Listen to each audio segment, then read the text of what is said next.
It is impossible, even if one was sitting in a room full of enlightened economists, politicians, lawyers and social scientists, to reach a consensus on the definition and causes of poverty. There are those who claim poverty is a mental state, as others insist poverty is a manifestation of idleness. However, having traversed the length and breadth of Africa, I am convinced poverty exists in the realm of reality, more so a physical state of humanity. Inasmuch as you can see blatant wealth when it confronts you, abject poverty needs no interpretation in its tangibility. In whatever forum one sits where economic and resource dynamics of Africa are debated, one thing seems to gravitate toward a consensus, that Africa is richly endowed with both natural and human resources. Dambisa Moyo, one of Africa's leading economic thought leaders, in her best-selling book Dead Aid, ascribes Africa's poverty to poisonous benevolence disguised as aid money from Western countries. When she wrote the book about 20 years ago, Western aid to Africa was probably computed in the billions of dollars. With the entry of China into the dead aid race, it is possible that aid and grant money, some of it camouflaged as development funding, currently runs into trillions of dollars. Apart from chalking under a heavy soapstone of debt, Africa still screams for budgetary support despite sitting on trillions worth of minerals, oil and the world's largest young population. As an example, my country Zimbabwe is facing perennial default or $20 billion foreign and domestic debt, yet we do not just boast of more than 30 world-class minerals, but we are also probably in the top 5 exporters of platinum, lithium and tobacco. Not to mention some of the world's glamorous tourist destinations, such as the Victoria Falls, Zimbabwe ruins and the Hwange National Park. Yet 3/4 of Zimbabwe's adult population is not only unemployed, but also labors under a yoke of informal piece jobs that cannot yield 3 meals a day, cannot afford one medical aid, life insurance, primary school education, or even public transport. If one compounds the impact of the COVID-19 pandemic with irregular rain seasons, Zimbabwean citizens now rank among the poorest in the world. Here we are talking food insecure and perforated disposable incomes in a highly inflationary environment. Public hospitals have neither adequate personnel nor sufficient drugs. Pupils photocopy books, while teachers and nurses remain on permanent strike alert.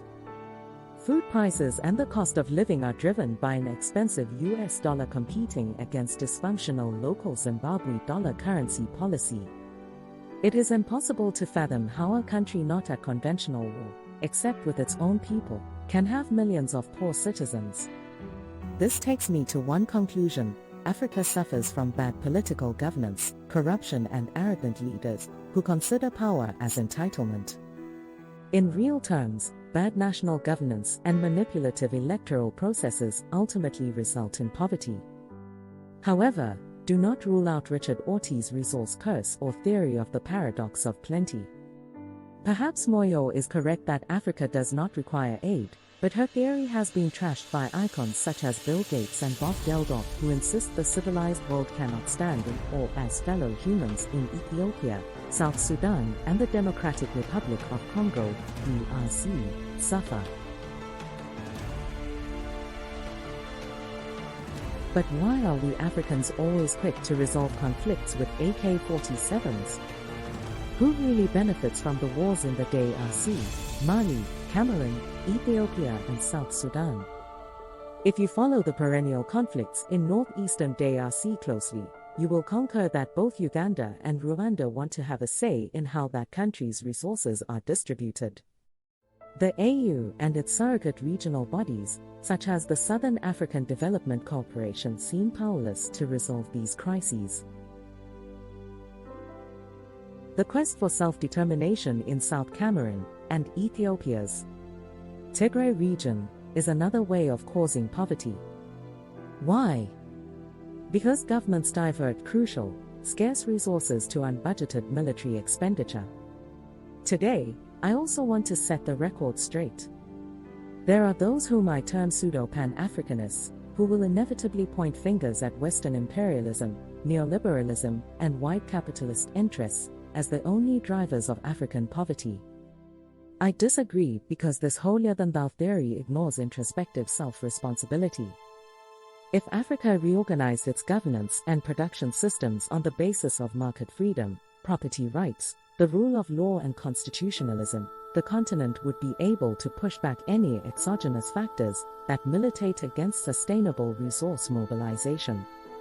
At least 60 million Congolese are poor, not because of France and Belgium's colonial exploits, not even due to imperialist tendencies of Paul Kagame, of Rwanda, and Uganda's Yoweri Museveni.